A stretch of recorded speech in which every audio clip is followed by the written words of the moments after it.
You're listening to Liberty Buzzard with Dustin Hammett and Thomas Umstattd Jr. Episode 41. I'm Dustin Hammett. I'm Thomas Umstattd Jr. Welcome to Liberty Buzzard, the podcast for inquisitive minds. Today, Thomas and I are going to discuss an extremely interesting and well-written article that I found. Actually, I think Apple gave it to me. My Apple News feed gave it to me. I originally saw it on Politico.com, and it has since been syndicated to a couple of other political type websites, Real Clear Politics, and maybe one other one that I saw it on. Written by a gentleman named Matthew Pritchard. And I actually reached out to Matthew via Twitter, asked him if he wanted to come on the show. And he said he was really busy right now, couldn't fit it in. But I hope, especially after I mentioned to him that we've already discussed his article, that he chooses to come on later. Because if he is as smart in real life, which I'm sure he is, as he makes himself out to be from his article, I think it could be a fascinating conversation. Anyway, back to the article. The title of the article is "Will Democrats Regret Weaponizing the Judiciary?" ? Will Democrats regret weaponizing the judiciary? Well, my first comment to that is both sides are probably weaponizing the judiciary. So, I mean, I guess we have to touch on that first. It's not just a Democrat thing. It's a Republican and Democrat thing. Don't you think, Thomas? Yeah, both parties have done it over the history of the judiciary. And one of the great things about Pritchard's article in Politico, which we will link to in the show notes, is that he gives the history of it. And it actually starts in arguably in the early 1900s, when what the Supreme Court in those days was doing was kind of forcing laissez-faire economics down the throats of states that were wanting to restrict the free market, which is fascinating. Like, my thoughts on that are fascinating because I, in general, am a laissez-faire, I believe in laissez-faire economics. But I also believe in state sovereignty. And, I believe that there's no law keeping, states like Maryland from making Catholicism the state religion. Just because Congress can make no law respecting the establishment of religion doesn't mean that a state is prohibited from doing that. And I believe that there's a lot of sovereignty that states should have because people are able to vote with their feet. Right. If I don't like the way that California is making it hard for me to start and run a business because of all their crazy regulations, I can take my feet and move myself to Texas, which, thousands of people are doing every day. Thousands of Californians. Yeah, the ability to vote with your feet allows the state to have more freedom. Like, there's no real way to vote with your feet out of America, right? Going from America to another country is really difficult. It's very expensive and maybe even illegal, right? Like, you have to ask that other country if they'll have you, and they may or may not say yes. Whereas, you can just get in your car and drive to the next state over. In the next city over. So I believe that the more local the government is, the more power it can have because the freedom of the residents to pick up and move. But in the early 1900s, the Supreme Court was saying, no, these laws, there's this kind of implied law of right to contract in the Constitution, very similar to the implied law of right of privacy that they used, 70 years later for the abortion, or 60 years later for the abortion Roe v. Wade argument. But they squint into the Constitution and find this implied right that the Constitution doesn't explicitly say, but it's like, well, it implicitly stated this right, and so we are enforcing it, to the expense of these local governments who passed this law. And so we did it a little bit as conservative. I'm saying we as conservatives did it in the early 1900s, but then the Democrats did it really big during the New Deal. There was this threat from FDR that if you don't start voting my way on these bills, I will pack the court. And this is the true nuclear option. So there's nothing in the Constitution that says the Supreme Court must have 9 judges. Nowhere that says that. And there's nothing keeping the president of the United States from appointing 9 more justices to the Supreme Court. Nothing but convention and checks and balances on power. But FDR had such a strong majority in the House and Senate, he had the ability to pack the court. And because he had that ability, the court conceded and it started voting his way on a lot of his, frankly, unconstitutional wealth redistribution plans by the federal government. And the court was very humble. It was a very humble court for several decades after that, where they weren't making a lot of big cases. They did some in the 50s and 60s on civil rights. And then, of course, starting in the 1960s, the humility of the court was gone. And they started being very much an activist court, and in some ways have been an activist court ever since. And I think as we record this, the Kavanaugh hearings are still ongoing, and we might get into that here in a little bit. But I think the bigger underlying trend, the dead news Liberty Buzzard trend that we're looking at, is the fact that this hearing is so important. There's a very real sense that who is selected as the next Supreme Court justice is more important than who wins the midterm elections. And I want you to just think about that for a little bit. Everyone on early November, is going to go to the polls, and we're going to vote for new governors. We're going to vote for new senators. We're going to vote for new congressmen. And none of that is as important as who gets selected as the next Supreme Court justice. And that's kind of scary, because we don't vote for the Supreme Court justice. This is an unelected position. It's designed to be a non-democratically appointed position, because we're not a pure democracy. We have elements of democracy, we have elements of aristocracy, and we have elements of monarchy in our constitutional republic. And it's kind of scary to think of how powerful the Supreme Court is. And, so far, the left has been using the Supreme Court as a way of getting around what the people want. Right. They couldn't vote in gay marriage, through the ballot box. They couldn't get enough people to vote for that, vote for leaders who wanted that. And when they would have ballot referendums, they would lose them. And so what do? Instead of going out to the people to win that argument, they just do an end run around the people and go to the Supreme Court and get the decision that way, which, I think they are winning the debate on that. And if there wasn't a vote now, I think they may win. But they've been doing this on topic after topic, where they kind of ignore the will of the people. And once the right starts to do that and use the Supreme Court to do an end round around the will of the people, I think there will be some howling from the left. That's my thought. What are your thoughts, Dustin? So, you hit on a lot of topics there, Thomas. In the frame of reference of Mr. Pritchard's article, I think it's important to note a couple things that you said. One, it is an unelected position. It's also a lifetime appointment. So, the person who's nominated as a Supreme Court justice and confirmed doesn't stop being on the Supreme Court until they either resign or they die. That's a long time, especially in that the strategy is these days you nominate the youngest justice that you can. Another aspect of the Supreme Court, as I see it, there's really nothing in the Constitution that says this either, but I think logically it makes sense that the Supreme Court is supposed to be an apolitical body. It's not supposed to be a conservative body. It's not supposed to be a progressive body.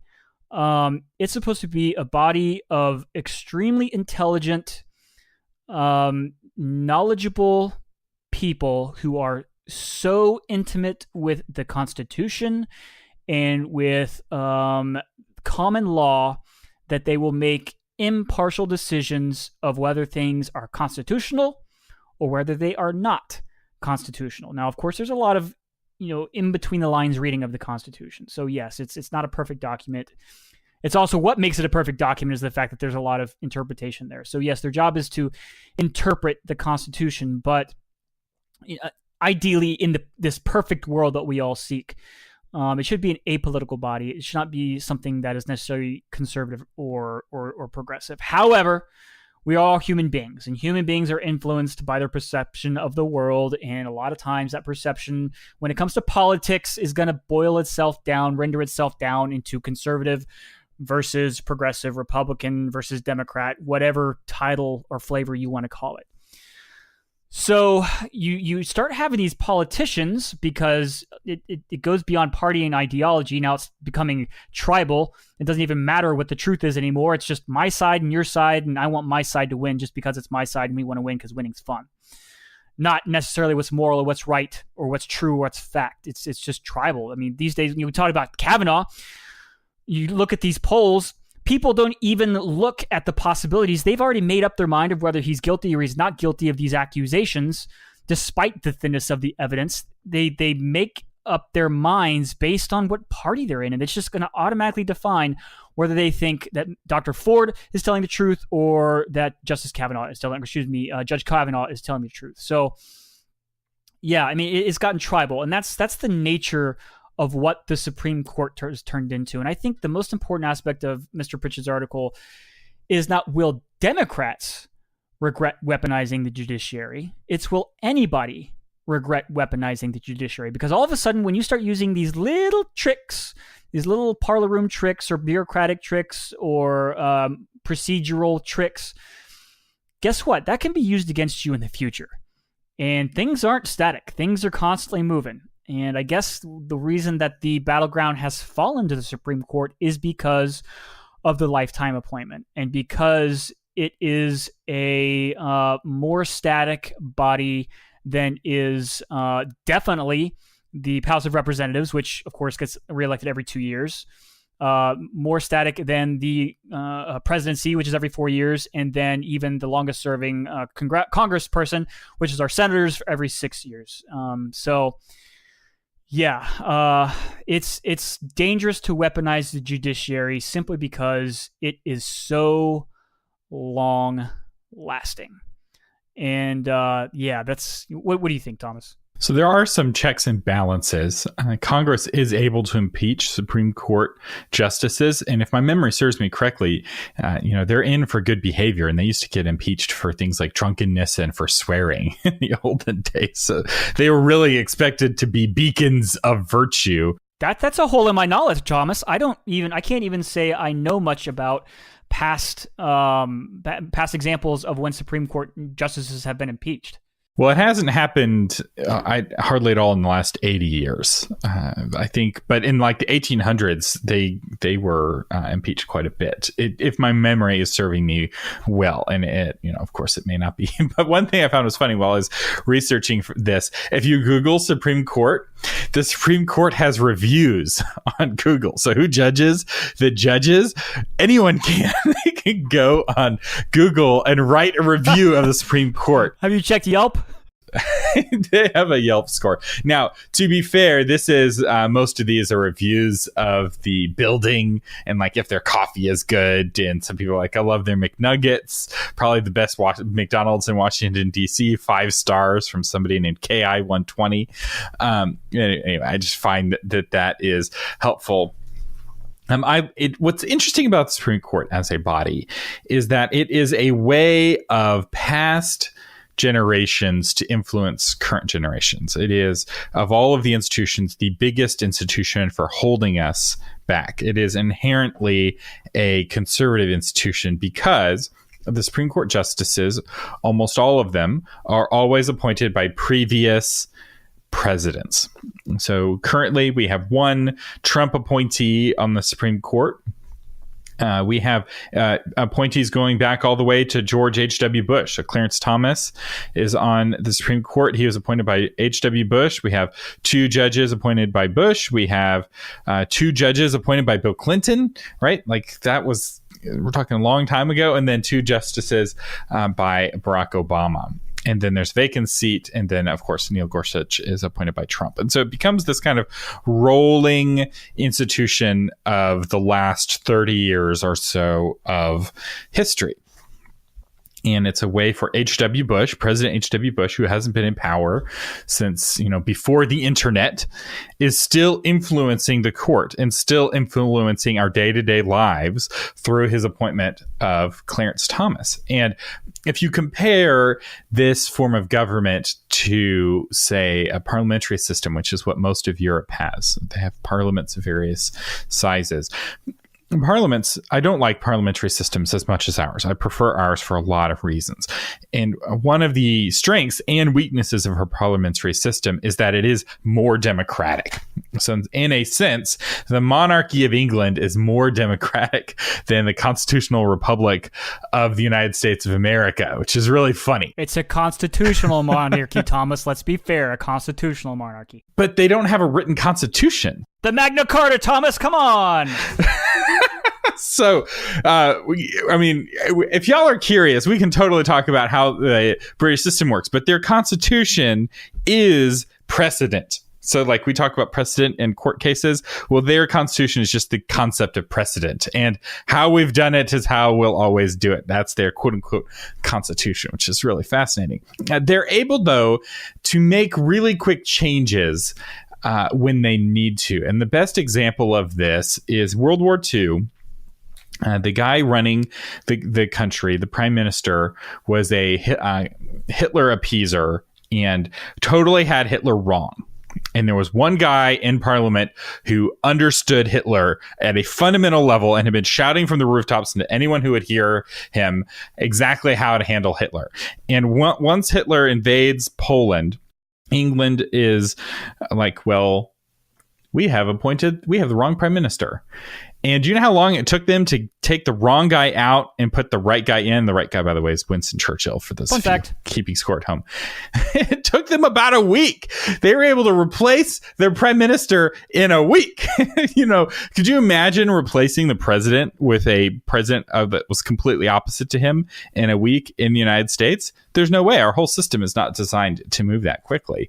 And I think that that's our biggest strength. It does cause us to hold on to things that are wrong longer than we should. And it can create some disillusionment when the body of the Supreme Court, loses the trust of the people. And there have been times, again, going back to the 1800s, when the Supreme Court made a ruling, the president didn't like the ruling. So Andrew Jackson, for instance, a good example.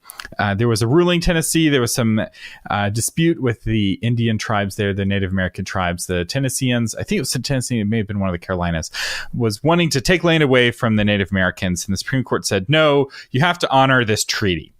Andrew Jackson was like, how dare you? If you want us to honor the treaty, make us honor the treaty. He's like, if the Supreme Court wants us to do this, it can enforce it. And it was kind of the ultimate show of the executive power, because while the judiciary, interprets the law, it doesn't enforce the law. There's no troops that report to the Supreme Court. There's no people with guns that report to the Supreme Court, except for perhaps a small security force for the safety of the justices themselves. And there is some checks and balances, but it seems like in the last 80 years, none of those checks have really been employed. In fact, everyone is wanting to defer to the Supreme Court on difficult decisions.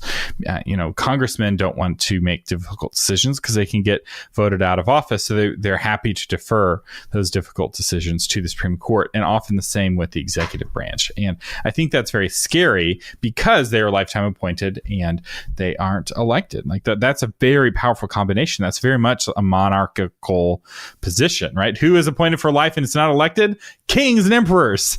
Or they're voted for initially, right? The Holy Roman Emperor was voted for by the Senate of the German Confederation, right? The princes would gather and they'd vote for who would be the next Holy Roman Emperor, but then he would be Holy Roman Emperor for the rest of his life. So it's much more like that than it is like a true democracy. And there's pros and cons, but I do feel like the Supreme Court needs to be reined in somehow, and I think Congress has to be the one to do it. So a couple notes on that, Thomas.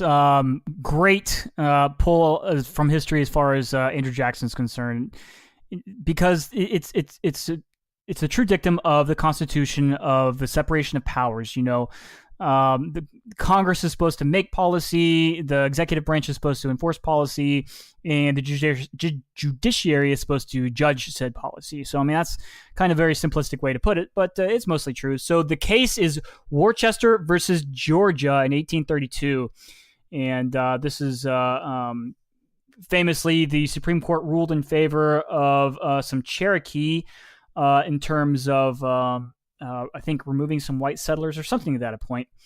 And he responded, John Marshall, who was the Supreme Court Chief Justice at the time, has made his decision.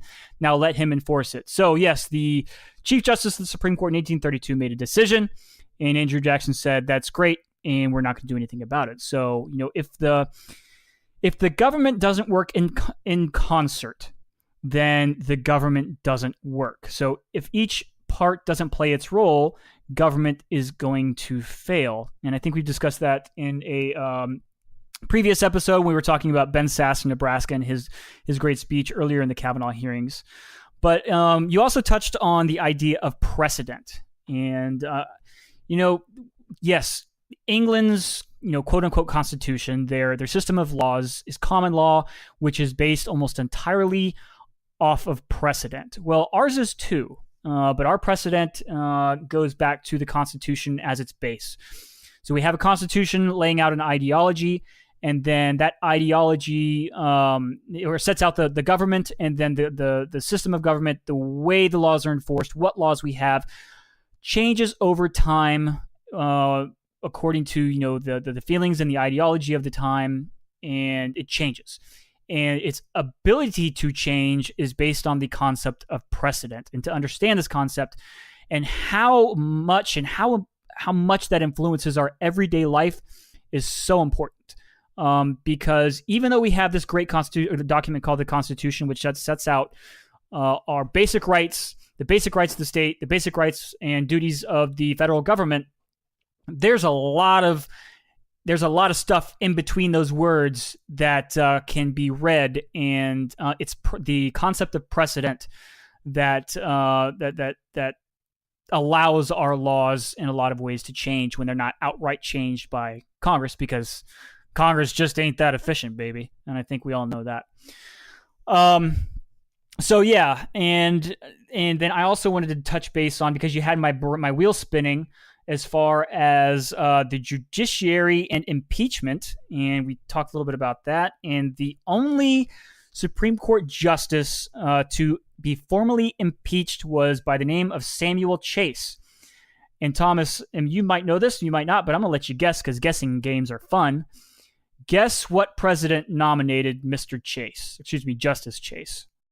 Abraham Lincoln? Oh, man, that was a great guess. George Washington. Oh, wow. George Washington nominated Justice Chase, and I think it was 1804. I already closed out the article. Oops.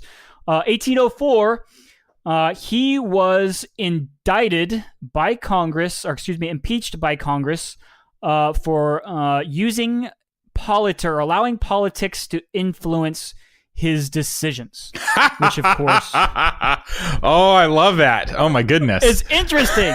He was cleared of wrongdoing by the Senate, much like Bill Clinton. He was impeached, but he was not convicted. Therefore, he remained in office. That's the only Supreme Court justice to actually have been impeached. So, important to know. Okay, so it must have been federal judges that were the ones that were impeached quite a bit. And we did have a federal judge impeached recently. This Ten Commandments guy was impeached. So it's not Supreme Court justices. Yes, that's true. A lot of sexual assault stuff going on there too. Yeah, although I don't know if he's been convicted of any of that. I'm curious what the latest is on that.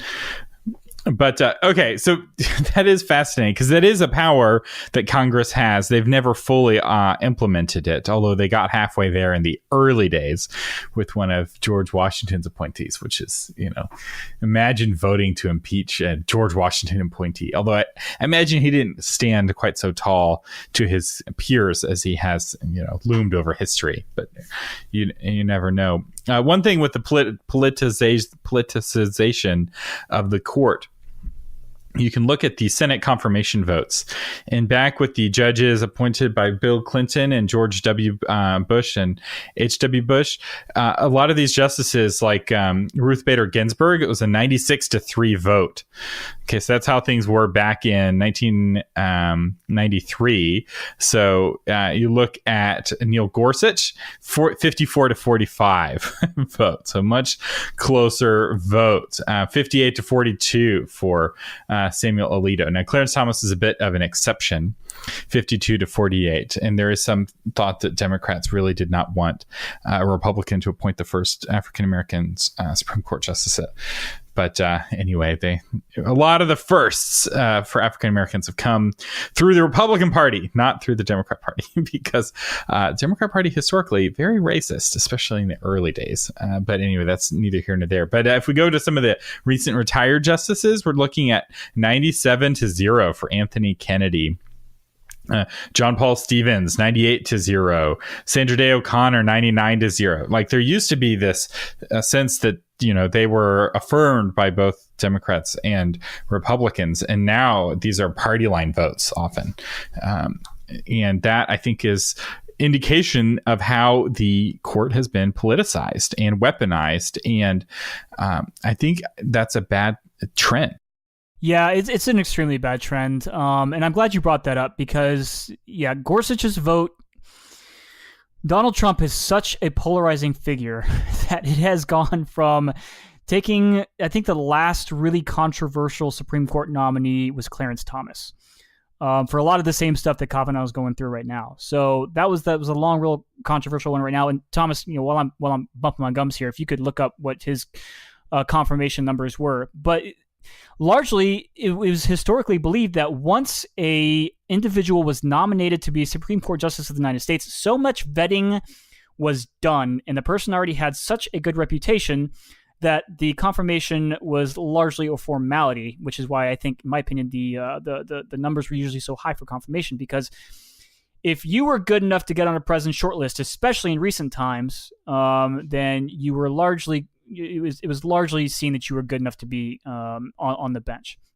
Now, for those of you who don't know, these public hearings weren't even really a thing. They used to be private hearings, but they weren't really even a thing, I think, until the 30s. I have to go back and check, but it was relatively recently in our nation's history where the Supreme Court hearings were public.